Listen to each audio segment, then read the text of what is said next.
At ito na nga, isa na namang masarap na putripan ng ating pinuntahan. Ito na naman yung tahuan dito sa mismo loob ng Abu Dhabi na nag-trending. At dahil nga sa pagbalik nga natin dito ay napakarami nilang bago ngayon. Ngayon nga, titikman naman natin dito ang iba't ibang klase nilang mga pagkain ngayon. Ito yung bago sa kanilang mainit-init pa, ang masarap nilang puto bongbong. Ito pa yung bago sa kanilang masarap nilang binato. At ang kanilang trending taho na may langka. Hindi ko nakapakilala sa inyo ang bago nila. Ito yung classic na puto bongbong na meron sila. Kahit hindi nga Pasko ay nagtitinda nga sila nito. Sabihin kahit hindi Pasko, meron puto bongbong dito, sir. Opo. Yun.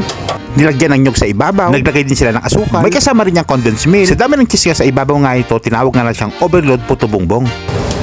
Ayun. Sir, ang tawag dito sa bago nyo ngayon, sir? Puto bongbong overload din. Yun, overloaded na puto bongbong. Pinuno siya ng cheese sa ibabaw. So, ito yung bago ngayon sa may sugar twist. Taho. Opo. Ayun. Thank you, sir. Opo. Kainin na namin to. Dati sa Pinas mo lang to natitikman. Ito yung bago sa kanila at mainit-init. Isa sa mga favorite natin ang masarap nilang binato. Minsan asin ang gusto at asukal naman ang inilalagay. Tapos yung tipo mag-a-add ka pa ng gatas. At ang kanilang mais ay galing pa sa Pilipinas. Ito, binatog po. Ayun yan. Mais na puti. Okay. Galing Pinas pa po to. Ayun. Yung binatog lang may nyog din sa ibabaw. Ayun, oh. Ayun, may salt siya ng konti para... May asukal din yan, sir. Opo, meron din. Ayun, may asukal din siya. Sugar. Tapos ano yung sunod dyan, sir? Condensed. May condensed din sa ibabaw, sir. Opo. Ayun. Sarap na ito. Di mo na kailangan pa pumunta ng Pilipinas. Dito, Opo. maritikman mo na kay Sugar Yeah. Twist Hot Taho. Yan Ang po. masarap nilang binatog. Binatog. Yan. Okay na yan, sir? Opo, yan na po siya yung classic. Ito po yung classic. So, sir, ano tawag din sa hawak ko ngayon, sir? Classic binatog po. Ito. Salamat po. Okay, sir. Salamat. Kainin namin to, sir. Thank Opo, you. thank you. Para ka nang nasa Pilipinas talaga. Dayuhin nyo yung binatog na to, ang sarap. At syempre, hindi natin palalagpasin ang trending taho nila. Kahit may mga bago nga sila, talagang hindi mawala ang masarap nilang taho. Ito yung tahong classic nila na sinamahan ng langkang masarap. At may sago na talaga naman perfect sa taho nila. Ay, siguradong babalik at babalikan mo. Ito yung taho. Okay. Classic.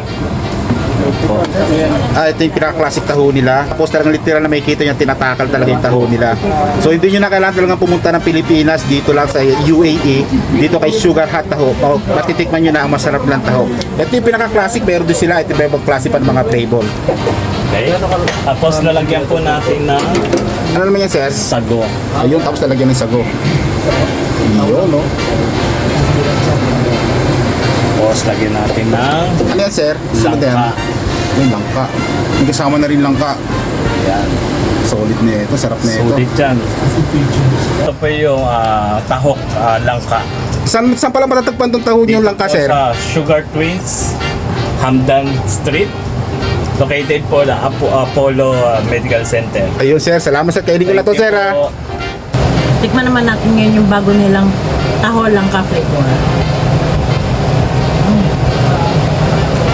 Mainit din talaga ito. Sarap. Nasa ilalim.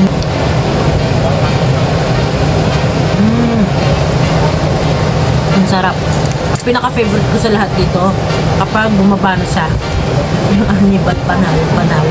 Sarap ng taho, napakalambot. At kaya naman hanggang ngayon dinadayo pa rin sila ay dahil sa masarap nilang mga pagkain. Dito lang sila located sa Hamdan Street, Abu Dhabi City. Halos sa likod nga lang pala sila ng gift collection sa Hamdan Street. Katabi sila ng Apollo Building. Ito nga pala ang Sugar Twist Hot Taho. Ito yung madalas puntahan ng ating mga kabayan. Ganun pa rin sa labas, pwede pa rin kayo mag-dine in. Ito naman yung mga bago sa mga menu nila. Ito na yung kagandahan sa kanila, lagi silang merong mga bago. Guys, ngayong araw napadayo naman tayo sa isa na namang putripan. Ito yung ating binalikan, Sugar Twist Hot Taho. Binalikan pala natin ulit to kasi meron silang mga bago na ino-open ang mga bagong pagkain dito. Nasabi nga ni Sherry, gumagawa rito, kahit hindi Pasko, meron sila ditong puto bongbong. Kahit hindi Pasko, meron puto bongbong dito, sir. Opo. Yun. Tapos meron din silang bagong-bago rito na binatog. Ito yung binatog na to, classic lang yung binatog nila. Talagang, parang ito rin yung nasa Pilipinas na matitikman nyo rin. Ngayon naman tikman natin dito yung masarap nilang puto bongbong. Ito yung bago dito sa may Sugar Twist Hot Taho. Ito yung kanilang puto bongbong. Pag umorder kayo nito, bagong-bago talaga at mainit na yung siserve sa inyo. Bagong-bagong luto talaga siya. Tikman natin. Sarap siya. Malambot, malasa. Para ka rin kumain sa Pilipinas ng ganitong klase ng puto bongbong. Parang klase lang din yung pinakalasa niya. Sarap.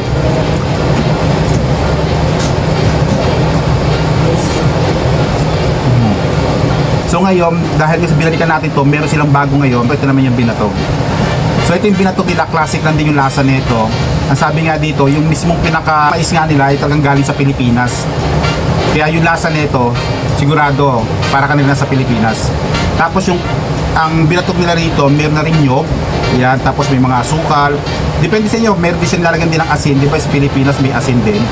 Ito meron din siya. Pero tinimpla niya talaga sa asukal at may asin. Tapos may nyog at may gatas. Tingnan natin.